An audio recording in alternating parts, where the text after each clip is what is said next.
अवैध इमारती प्रकरणी वसई विरार महापालिकेचे माजी आयुक्त अनिल कुमार पवार चांगलेच अडचणीत आहे। अनिल कुमार पवार यांना ईडीनं नोटीस बजावली आहे। उद्या चौकशीसाठी ईडी कार्यालयामध्ये हजर राहण्यासाठी ही नोटीस आता त्यांना बजावण्यात आली असल्याचं कळतंय।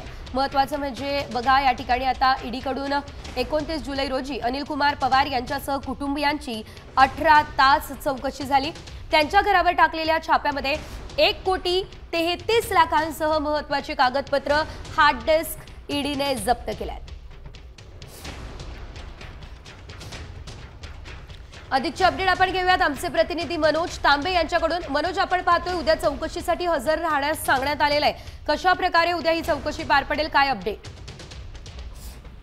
29 जुलै रोजी वसई विरार शहर महानगरपालिकेचे माजी आयुक्त अनिल कुमार पवार यांच्या शासकीय निवासस्थानी सक्तवसुली संचालनालयाने 17.5 तास ते 18 तास अशी कसून चौकशी केली। या चौकशीमध्ये महत्त्वाचे जे हार्ड डिस्क होते, पेपर होते, एक ईडीने हस्तगत केलेले आहेत आणि यानंतर 1 तारखेला जी आहे ती ईडीने माजी आयुक्त अनिल कुमार पवार यांना समज बजावलेली आहे आणि 4 तारखेला कार्यालयामध्ये हजर राहण्याची जी आहे ते सांगण्यात आलेलं आहे। यानंतरच या कारवाईमध्ये काय अधिक निष्पन्न होईल तेवढंच पाहणं महत्त्वाचं ठरणार आहे। निश्चितच धन्यवाद दिलेल्या सर्व अपडेटसाठी मनोज। तर आपण पाहतोय आता उद्या चौकशीसाठी हजर राहण्यास सांगण्यात आलेलं आहे। उद्या चौकशी दरम्यान नेमकं काय घडतं हे देखील पाहणं तितकंच महत्त्वाचं असेल।